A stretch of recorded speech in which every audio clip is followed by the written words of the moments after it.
Profesor, tomando Wittgenstein, los conceptos de verdad y mentira en el lenguaje, ¿cómo se los puede pensar?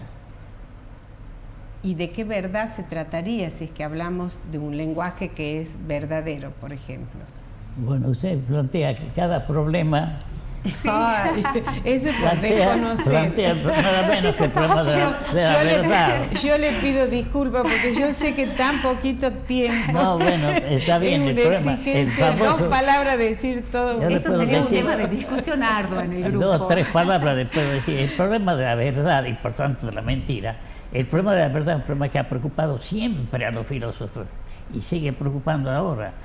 Lo único que le puedo decir es que la novedad que hay ahora es que hay quienes niegan la posibilidad de la verdad. La filosofía actual está en una actitud muy escéptica respecto a la verdad. No hay verdad. En último caso podrá haber verdades, pero la verdad como tal no existe. En cambio, para la filosofía tradicional sí existe la verdad. En el plano del lenguaje, en el plano religioso. Acuérdese que en la Biblia además aparece el asunto, yo soy la verdad y la vida, dice Cristo, ¿no? Es decir, el camino hacia lo absoluto. Pero en cambio ahora se niega todo eso. Estamos en una filosofía de descrédito moral por el descrédito que está pasando en el mundo, ¿no? Entonces se podría pensar en verdades subjetivas, particulares, claro, distintas frente a un hecho particular que cada uno puede hacer su lectura de verdad. Claro. Sería esta la situación. Dígame, ¿o somos todos mentirosos? Dígame, en el momento actual, si uno le dice a usted que cree en la democracia, él cree en la verdad de la democracia. Otro bien dice, no, yo no creo en la verdadera democracia. La democracia ha llevado al país a la corrupción. Bueno, ¿cuál tiene la verdad? La verdad para cada uno es la que él sostiene. La verdad de la sociedad comunista frente a una sociedad democrática. Para la sociedad comunista esa es la verdad. Para la sociedad democrática esta es la verdad. ¿Cuál es la verdad? No se puede saber. O sea que la filosofía no nos está prometiendo nada de certezas. No, no hay certeza absoluta. No hay certeza absoluta. ¿Hay algunas relativas en las cuales usted se apoyaría? Enunciados de la filosofía, que sean verdades, certezas relativas. Y que para usted es un apoyo conceptual o es un apoyo ético. Y un apoyo conceptual fundamentalmente, porque sigo creyendo, yo también teniendo mi propia verdad y comprendiendo la verdad de los demás. Por ejemplo, la verdad es religiosa, como les decía hace un momento, la verdad es Dios, la verdad es lo divino, es lo absoluto, y hay que respetar esa valoración de la verdad. La tolerancia en la creencia de los demás es fundamental para que el otro también sea tolerante con la creencia mía. Claro, esto no significa que todos estén obligados a creer lo mismo. No, por supuesto, no, es la tolerancia en lugar de la obligación. Bueno, estos temas da para pensar tantas cosas y lo estoy un poco presionando a decirlo muy pequeño cuando implica todo un despliegue y discusiones, así que me imagino lo que para resolver estos temas en el libro, resolver de alguna manera. Claro que el autor se va haciendo cargo o la última palabra es del profesor. ¿Cómo es esto? Bueno, el profesor en eso es muy democrático, nos escucha, realmente nos escucha, porque no es eso de que él no está atendiendo, ¿no? Él puntualmente está viendo en qué podemos tener razón o no. Y bueno, eso es un espacio de debate muy interesante, ¿no? Que yo creo que nosotros hemos tenido la posibilidad de hacer este ejercicio y que, bueno, la diversidad del grupo es lo que lo mantiene, me parece, porque ahí está la posibilidad de confrontar también lo que uno piensa con lo que van diciendo los otros, porque realmente el grupo somos unos componentes bastante diversos, con distintas miradas, ¿no? Y eso permite afinar nuestros propios argumentos y aprender de nuestros propios errores, y ahí está el profesor siempre, por supuesto, moderando, pero escuchándonos, y eso me parece que es muy valioso también, ¿no? Porque él no se siente en el papel de que yo les voy a enseñar cómo son las cosas, sino que realmente pone en ejercicio esto que él está comentando, ¿no? De poder escuchar a los demás. Sí, y además, bueno, él mismo y usted mismo trabajó con otras áreas. También recuerdo otros trabajos como sobre el Quijote O sea, toda esta investigación que hizo sobre el Quijote. ¿Por qué lo atrapó especialmente ese libro de la literatura, que es un grande, por supuesto? El Quijote me atrajo porque yo veo que está perfilado perfectamente un problema filosófico, el problema de la realidad y de la ficción. ¿Por qué? ¿Cómo sería esto? Porque dice el Quijote que el hombre busca la realidad, pero se encuentra con que el molino de viento no son gigantes, sino molinos de viento. ¿Se acuerda de esa? Sí. Bueno, entonces ese es un encantamiento que vive el Quijote. O sea que el Quijote vive a veces junto a la realidad, viviendo a la realidad cotidiana, y otras veces vive según el encantamiento, los diversos encantamientos que tiene. Y para mí el encantamiento es precisamente la ficción, lo que de ficticio hay en la vida humana. Entonces ese juego de realidad y encantamiento es el juego humano de realidad y ficción. Y lo curioso es que la palabra encantamiento aparece prácticamente a lo largo de toda la obra, la primera y la segunda parte. Es decir, que era un tema que Cervantes lo sentía y lo vivía profundamente, porque todos vivimos en el mundo de la realidad y de la ficción. ¿Quién no tiene un sueño, una aspiración que no se realiza o que no se realizará nunca? Si fuéramos hombres exclusivamente atados a la realidad y no tuviéramos el encantamiento, seríamos unos pobres hombres. Vivimos no solamente como algo real, sino ficticio. Queremos algo, soñamos con algo, esperamos algo. La proyección al futuro es uno de los nombres de la ficción. O sea que este encantamiento estaría emparentado con las utopías, de alguna manera. Por supuesto, sí. ¿Sí? Por supuesto, es decir, no es que la mismo. utopía parecería como un encantamiento, digamos, ¿no? Como una dimensión ficticia del hombre, ¿no?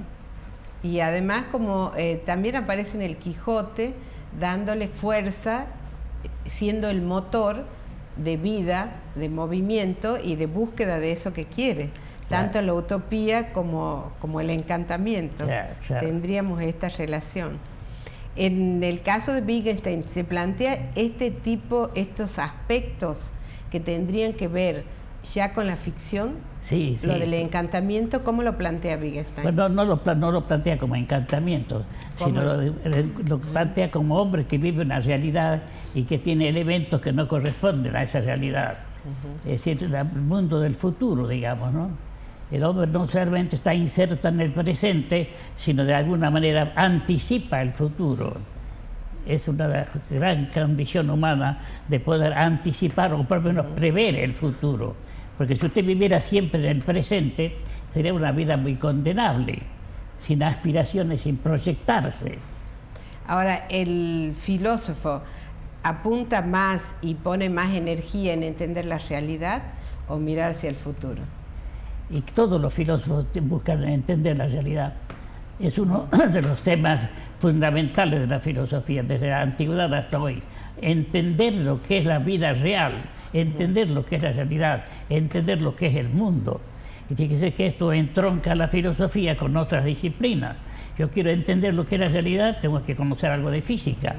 Quiero conocer la realidad humana, entonces algo de psicología y algo de sociología para poder comprender el comportamiento humano. Es decir, que la búsqueda de las categorías fundamentales de la realidad ha sido uno de los conceptos fundamentales a lo largo de toda la historia de la filosofía. Y aquí una pregunta que me puede aplazar. Por la pregunta me puede aplazar. ¿Se plantea el tema de la finitud del hombre en relación al lenguaje? ¿La finitud del hombre? Sí, en relación al lenguaje. Y Wittgenstein plantea por eso, justamente Wittgenstein la finitud. lo plantea, bueno, esto yo no sabía. Claro, claro. El hombre es un ser finito y si se vale del lenguaje para expresarse, se encuentra con que el lenguaje no le sirve hasta determinado punto. Es la finitud del lenguaje. Yo no pienso más que en mi lenguaje y mi lenguaje es limitado, entonces me limita a mí mismo.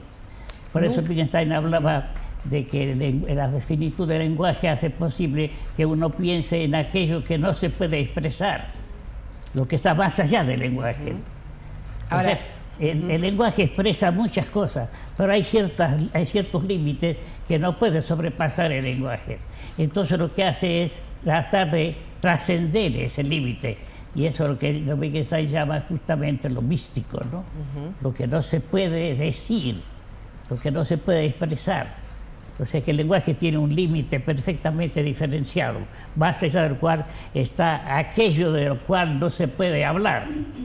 Ahora, me contestó de la finitud del lenguaje. ¿Y qué del lenguaje en relación a la finitud del hombre? Que de hecho están relacionados. Pero... Claro, usted ve que el lenguaje se expresa también en el caso de la poesía.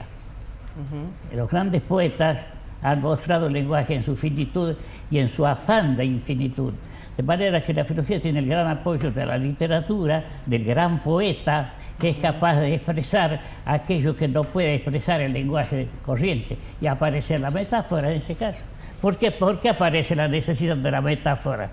La metáfora aparece porque responde a la situación del límite del lenguaje y quiere superar ese límite mediante la superación del lenguaje puramente conceptual. Y aparece la metáfora como un tipo de lenguaje distinto. ¿Podría citar un ejemplo? Muchos ejemplos podemos citar de los poetas, los grandes poetas, ¿no? Claro, románticos somos. ¿Quién que es no es romántico? Fíjese usted, hoy sale en la Gaceta, ¿cómo se llama esa cantora que viene ahora a Tucumán, Lima? Donde habla de que mientras haya hombres habrá boleros. Es decir, que está poniendo la limitación del hombre con respecto a la música. Bueno, lo mismo ocurre en poesía. Dice Darío, Rubén Darío, románticos somos. ¿Quién que es no es romántico? Es decir, que no solamente está el ser romántico, sino el definitivamente ser. Nadie puede dejar de ser romántico. Y si quiere le puedo citar otras poesías que son interesantes, pero ya no, sí las puede citar, me parece buenísimo, al contrario. Estamos deleitados escuchándolo. ¿Qué otra poesía se acuerda? El pesar de no ser lo que yo hubiera sido, la pérdida del reino que estaba para mí, el pensar que un instante pude no haber nacido y el sueño que es mi vida desde que yo nací. Es una estupenda poesía filosófica esa, muy filosófica. Claro, pensar que un instante puede no haber nacido. Dígame si cada uno de nosotros no nació en un instante preciso del tiempo, que podía haber nacido antes o después. Por eso se habla del milagro de la vida, ¿no? Se tiene que dar tantas... Biológicamente se ha dado exactamente. Eso intuyó bien Darío, poéticamente. Lo que la ciencia muestra ahora, que bueno, accidentalmente o obedeciendo a leyes desconocidas, tal espermatozoide se encontró con tal célula femenina. Pero eso fue una cosa accidental. Claro, y todos los otros factores que venían ya... Y el sueño que es mi vida desde que yo nací, a pesar de toda esa cosa accidental, sigo teniendo sueños para vivir. Bueno, esto ya quiero preguntarle, y la última, porque hemos llegado al final de la entrevista, pero quisiera, respecto al tango, que me diga el por qué usted le atrajo como para estudiarlo desde la filosofía el tango. ¿Sí lo he estudiado? Sí, sí lo... Yo le voy a invitar a que lea un artículo mío sobre justamente el tango, donde muestro que hay precisamente cierta línea filosófica en el tango. Se lo prometo al artículo para después, para mostrarle que en la letra del tango hay muchos elementos que se pueden estudiar filosóficamente. Bueno, entonces, antes que se vaya, me va a prometer que va a volver.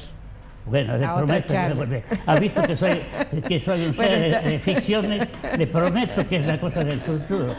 Cuidado, que la palabra promesa tiene un equívoco, ¿no?